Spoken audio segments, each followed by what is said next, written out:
Fala galera, aqui é o professor Thaleson Reis e essa aula é a nossa aula de revisão dos conteúdos do 8º ano do ano de 2022. Então vamos lá.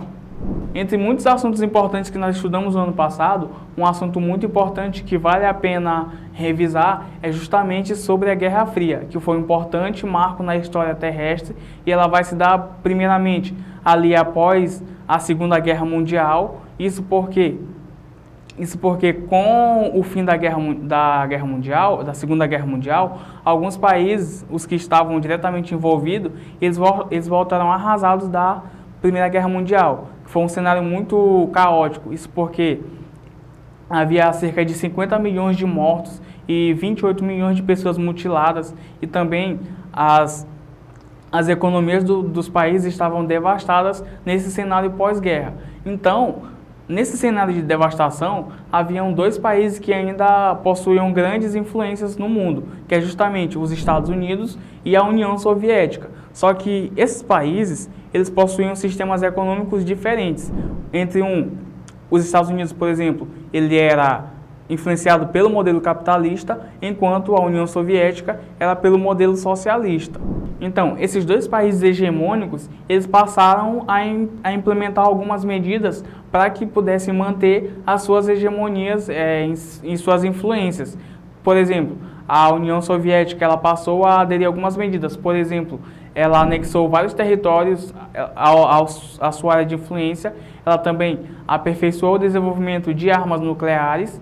Um outro ponto que ela fez bastante, ela ampliou também a sua área de influência para o leste europeu e, por fim, ela possuía o maior exército do mundo.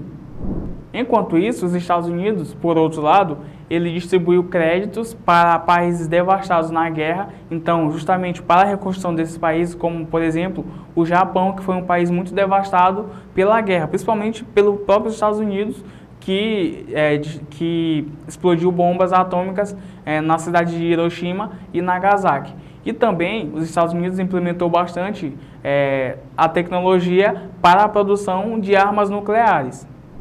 Então, esses países, eles eram governados, como mencionei antes, por sistemas sociais e econômicos diferentes, o socialismo e o capitalismo. E eles foram, com suas medidas, expandindo as suas áreas de influência e, por exemplo, essa disputa por influência no mundo é o que nós chamamos de Guerra Fria.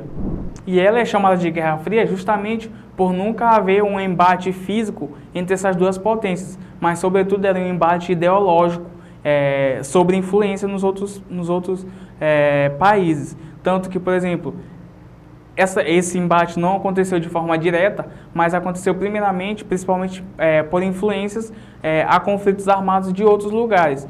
Foi uma guerra, sobretudo, no campo diplomático e também econômico e ideológico. E, por exemplo, também algumas medidas de fortalecimento a armas nucleares. Eles distribuíram muitas armas para países aliados.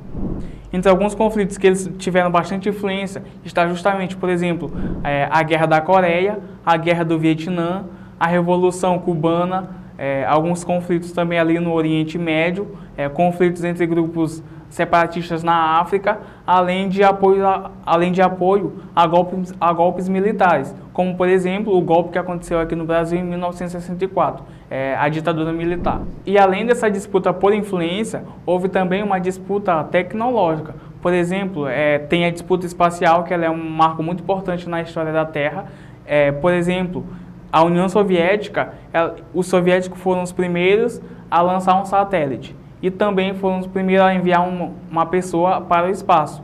Já os Estados Unidos, eles organizaram a primeira missão tripulada para a Lua. E tem também a disputa armamentista que ocorreu nessa época, entre essas duas potências. Por exemplo, Estados Unidos e União Soviética, eles esforçavam-se em produzir bombas nucleares. Um outro ponto muito importante é que essa geração de bombas nucleares, esses esforços que eles faziam nessa questão armamentista, preocupava o mundo todo, porque um embate entre essas duas nações poderia colocar em risco toda a Terra, devido ao grande perigo que armas nucleares possuem. E um outro ponto também importante é que justamente eles incentivavam muitos grupos rebeldes e partidos políticos e também até artistas, justamente nessa influência ideológica e armamentista.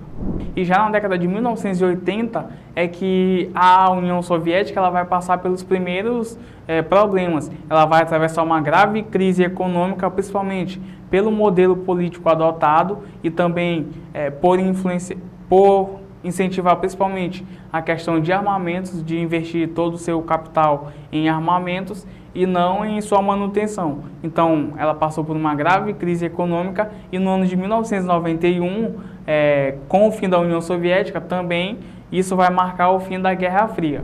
E um outro ponto muito importante que nós falamos no ano passado é justamente sobre as migrações.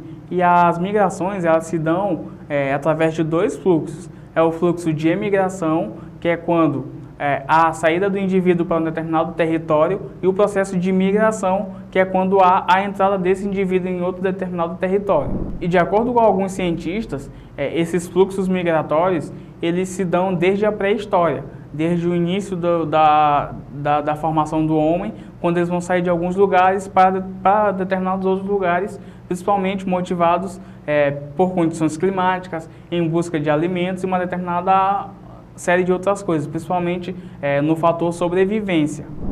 Por exemplo, alguns cientistas vão defender que o povoamento da América, o nosso continente, ele vai se dar graças ao movimento migratório de nômades asiáticos que saíram da Ásia, atravessaram a África e chegaram até aqui a América.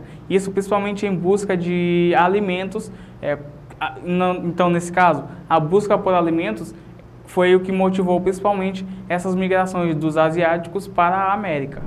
E já na história recente, houve também intensos fluxos migratórios. Por exemplo, ali entre o século XIX e XX, houve um intenso fluxo migratório de europeus saindo da Europa e indo em busca de outras condições de vidas melhores em continentes diferentes, como por exemplo no continente americano, ali sendo o destino principal, ali Estados Unidos, Canadá e também o Brasil. E nesse mesmo período, o Brasil ali no século XX, ele vai passar por um intenso fluxo de migração. Isso porque muitas pessoas saindo de diversas partes do mundo, como por exemplo a Europa, Japão, África, uma determinada quantidade de outros países, foram vindo para o Brasil, alemães também. Então, essas pessoas que vinham, eles se concentravam ali principalmente no sul e no sudeste do Brasil. Tanto que essas duas regiões, até hoje, ela possuem muita influência da cultura europeia atualmente. E atualmente há também uma intensa questão de fluxos migratórios. E hoje são principalmente motivados por busca de condições de vida melhores. Então, pessoas que moram em países subdesenvolvidos ou países não desenvolvidos, elas tentam migrar para outros países desenvolvidos ou em desenvolvimento em busca de melhores condições de vida. Enquanto há também a questão de migrações por causa de conflitos internos entre países, conflitos de guerras civis também, como por exemplo, há uma intensa presença de asiáticos e africanos em outros continentes. Por exemplo, sírios, há uma grande presença de sírios em outros países, isso porque a Síria enfrenta uma guerra civil há bastante tempo já. Então, devido a essa insegurança, muitas pessoas procuram outros lugares para ir morar. Então, galera, essa foi a nossa aula de revisão dos conteúdos do 8º ano de 2022. E antes de você sair, eu peço aí que você deixe o seu like, que você se inscreva no canal e também que ative o sininho das notificações. Até a próxima!